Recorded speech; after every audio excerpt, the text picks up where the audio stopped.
La transpiration peut être considérée comme un processus normal de notre organisme. Elle nous aide à maintenir notre température corporelle à 37 degrés environ.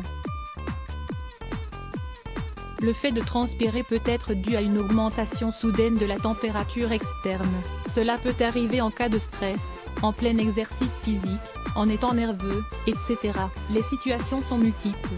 Le corps a alors besoin de se refroidir. Chaque personne est différente, que ce soit en termes de caractéristiques physiques, de personnalité ou bien d'autres choses. La transpiration n'est évidemment pas une exception.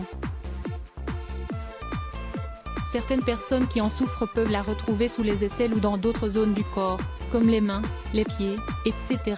Nous avons tendance à la qualifier une personne présentant une transpiration excessive sous les aisselles comme peu hygiénique, ou qui ne prend pas soin d'elle. Cela peut générer beaucoup d'inconfort chez la personne qui en souffre, et encore plus parce qu'elle ne peut pas éviter cette situation. Et que dire lorsque des odeurs peu agréables apparaissent également? La situation devient d'autant plus compliquée. Il s'agit de la raison pour laquelle nous parlerons ci-après de comment traiter cette transpiration excessive sous les aisselles. Il existe de nombreuses façons de le faire. Les causes de la transpiration excessive, hyperhidrose, les causes ne sont pas encore totalement définies, mais, il semble que ce soit lié à des facteurs génétiques. L'alimentation pourrait par ailleurs avoir sa part de responsabilité. Les causes possibles mentionnées ici concernent l'hyperhidrose primaire. L'hyperhidrose secondaire est en effet générée par d'autres maladies ou des infections. Les traitements. Il existe plusieurs options de traitement pour la transpiration excessive sous les aisselles. Nous pouvons tout d'abord mentionner les sels d'aluminium. Nous utilisons ce traitement sous forme de lotion.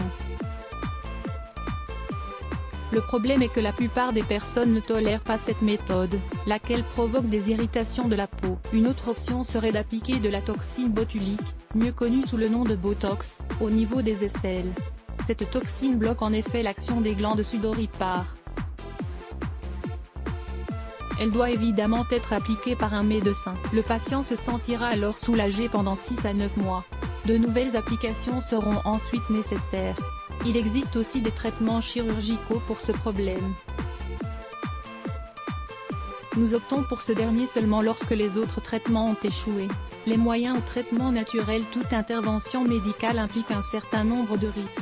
Essayez donc en premier des remèdes naturels. Vous pourrez, si cela fonctionne, éviter les effets non désirables que peuvent générer les autres traitements. Vous réglerez par ailleurs le problème de façon simple et surtout très économique. N'hésitez plus. Vous pouvez facilement préparer un antitranspirant et un déodorant maison. Découvrez cet article, 4 recettes pour fabriquer un déodorant naturel contre les odeurs de transpiration. De quoi avez-vous besoin? Bicarbonate de soude.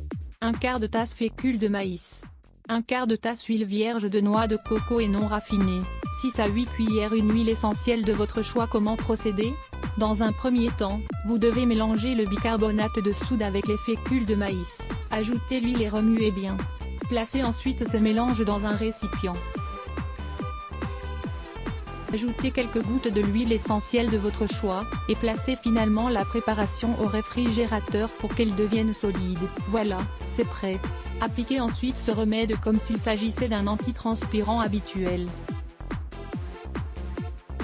Remarque, attention, il ne faut pas appliquer ce produit après vous être épilé les aisselles, cela pourrait irriter votre peau. Un talc antitranspirant. Les ingrédients ici seront des fécules de maïs et l'huile essentielle de votre choix.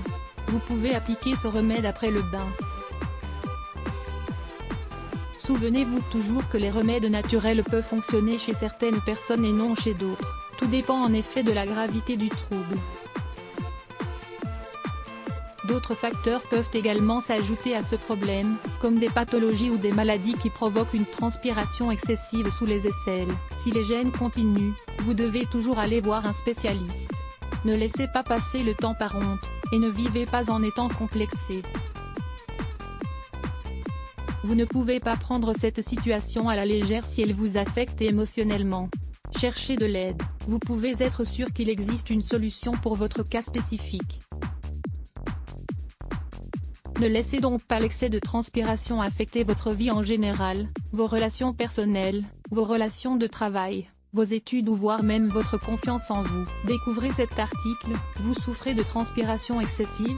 Contrôlez-la avec ces remèdes maison. Remèdes pour réduire la transpiration des pieds. La transpiration excessive des pieds, aussi appelée hyperhidrose, est un symptôme inconfortable qui peut être causé par des changements dans l'activité lirpulaire. Ce bloc ADS. Why?